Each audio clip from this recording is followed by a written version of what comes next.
want to speak? Hi, kids. So, let's introduce ourselves a little. Hi, my name is Prahbatti Crosniel. Hey, you're funny. My name's Mikhail. Cal. My name is Marissa. What was that? Marissa. Hey, Marissa. My name is Victoria. My Victoria. name is Justine. Justine. Oh, nice to meet you. So, will you guys give us a tour today of your classroom? We did animals. A lot of us did Chatter Pucs and Book Creator and Adobe Spark. My group of Twitter people, we did Chatter Pucs. So, Chatter Pucs? Yeah. So basically, Chatter Pucs is you grab a picture, you draw your mouth, and then you speak.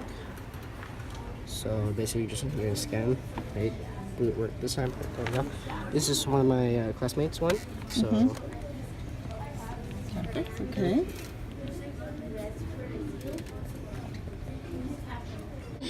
It's Christmas worker. You may ask what they live. They live in tropical regions, forests, and in the northern off Australia's Gulf Coast. If you don't know what Christmas red crabs eat, I'll tell you. They eat by scooping up the food and crushing the food with their claws. They eat fruits and algae. And lastly, Hollywood crab body eggs. When the body glows, they show eggs. They can lay up to 100,000 eggs. So, Chatter Pucs then, like you were saying, allows you to download a picture. Yeah, just get a picture off the internet, then you can draw them out and then record. Oh, so you draw them out, and so basically the little your picture that you choose is actually your comes to life, but your student's voice about the presentation that you wanted to do. Wow, very interesting. You guys enjoyed using Chatter Pucs? Yeah. Yeah, very good. I did Book Creator, and I'm going to show you my book.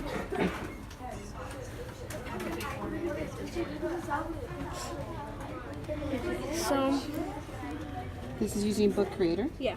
Okay, so tell me about Book Creator.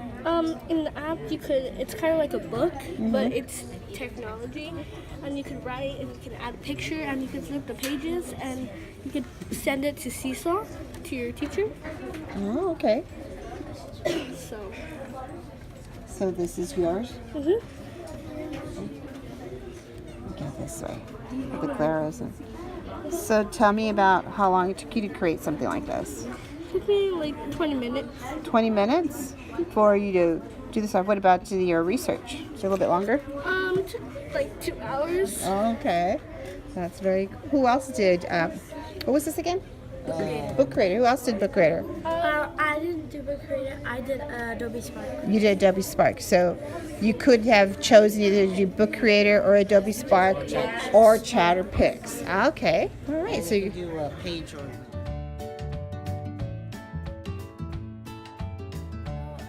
And tell us about Spark Video. Spark Video is an app where you can put a picture and you can research pictures and you can write. Okay. Okay. And it's about putting your pictures and you're supposed to put sentences and describe your animal and what you're gonna write about in your topic. Okay, go ahead and you can play it. You need to, or is there nothing?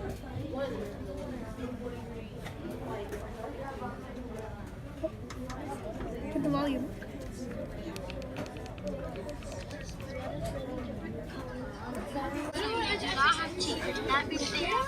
Nice pictures. And you picked your pictures? This is Adobe Spark. That's good. And do you guys all have tried using Adobe Spark? I also use Adobe Spark, but I use a different form of it. Okay. Show us what you have. Page on Adobe Spark. So what was the difference then? The difference is that the page is like a newspaper. Oh. Just scrolling down and reading things. It's called to. Okay. Can you show us again one more time? What was that? Oh. So instead of like the slide that we saw with music in the background, you used like a document that just is good for us to read, like you said, like a newspaper or like a blog. So this one was we all did a essay, and the essay was about a topic. Everyone chose a different topic, and it was an informative informational text, and mine was about knights. And we picked this book from back here, and then we made up a video about it. How you help each other. And then mine was on Spark Video. You use Spark Video. And right here it tells you everything about it.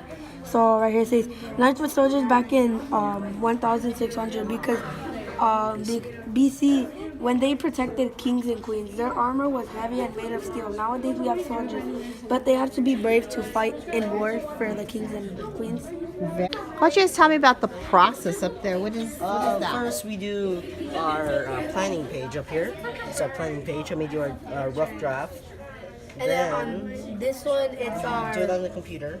And then we just scan it, And then we print out publish the draft of the one we finished of the page, and then we put a QR code and we put them up. What do you think is the longest part of the toughest part probably of the process? Page, The because planning. Yeah, you have to. what you want to talk about, what you're going to write about. You have to go back and do on this one we have to use books, and the teacher laid out books in back of here, and you just have to read the book, go back, keep on going back to the book, and then writing To it research. Very good. Yeah. Thank you. Thank you very much. All right.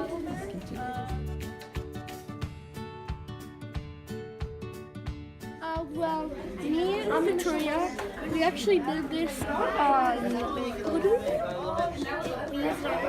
we used it on Book Creator, and we also made a little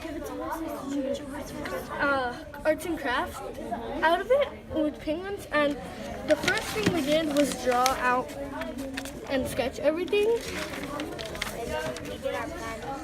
Then we did our planning paper, and then we did our final product. So this is our book, and it talks about penguins and what they eat and how they slide and different things about their lifestyle. And the book creator helps us because it's kind of like a book reading it, so it's much easier to write. Very true. But there was a lot of work in between that. That was also like a process like you did there. So. Over here, what we did is we talked about who inspired us to do stuff. So right here she said, you inspired me to dive in. So these people inspired you to dive into taking risks? Yes. Oh, and who inspired you guys? Me and my parents. Your parents inspired you? Your dad. Okay. I love this idea of using the play on words, dive in. Yes. This one's mine. This is yours. Here, all around this big school bus submarine, we put our ion poems that we worked on in class. And ion poems are basically explaining what we want to do in the future in life. Yeah. And if we're happy, what we see in the future, what we feel in the future. Very good.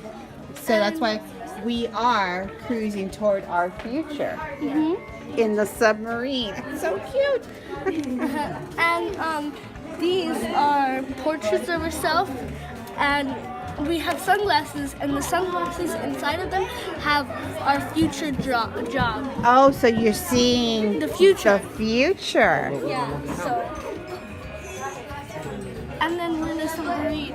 That's kind of like a school bus submarine. Yes, because we're in the underwater ocean thing. Because that's now we're getting the idea of dive into taking risks, and then here we have that you are cruising toward your future. We watched the video of Michael Jackson. of a Michael Jackson Man song. in the Mirror. It's Man in the Mirror. It's the Man in the Mirror song. And then what we did here was we technically drew. We designed like a mirror, and then we drew ourselves. And then like on the side of us, we drew like words about us. Like we're like, oh, we're like, what do we want to do? Like right here, people put help our veterans, give food to the poor, help the homeless by giving food, water, and clothes. And we just put like something that we want to do in the future to help change the world. So that's what we did in this one. Mine is over there, I think. That is wonderful. And this is Michael Jackson's Man in the Mirror.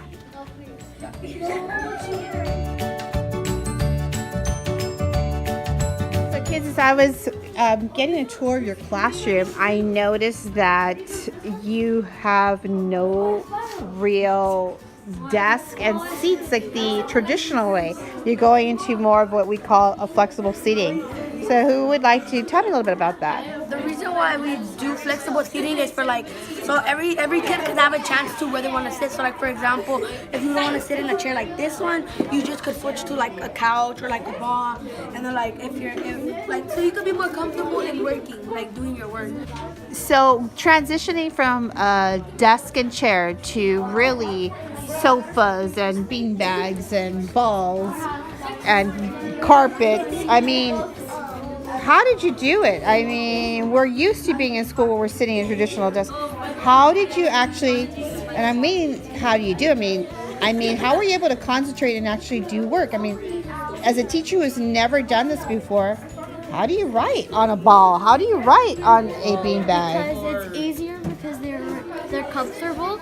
So they don't, when they're comfortable, they feel more like working harder. Because if they're uncomfortable, they're gonna be moving and they're gonna be uncomfortable, so they're not gonna be working as hard. Okay. These are very low, so a couple of tables are very low, so people on these can write.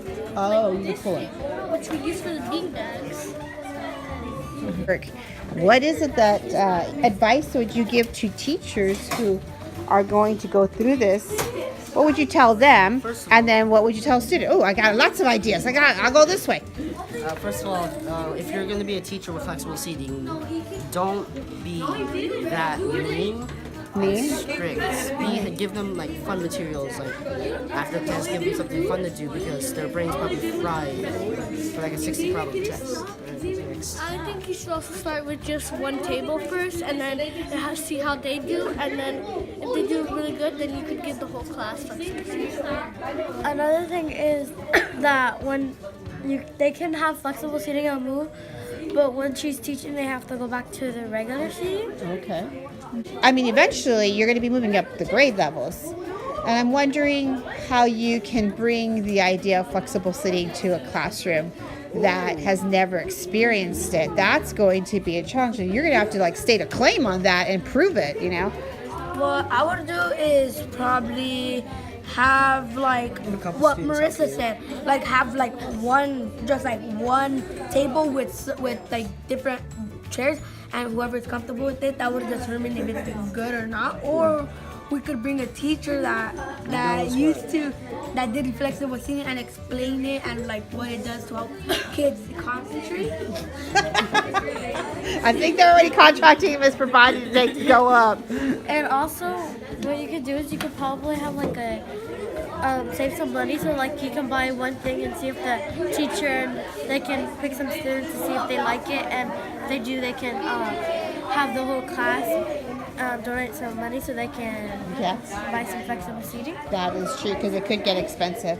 All right, guys. Well, thank everyone for allowing us to come into your classrooms, and thank you for showing us what a great environment you work in. Thank you for giving us your guided tour, and we are so excited for you to present to your parents and your family tonight for open house.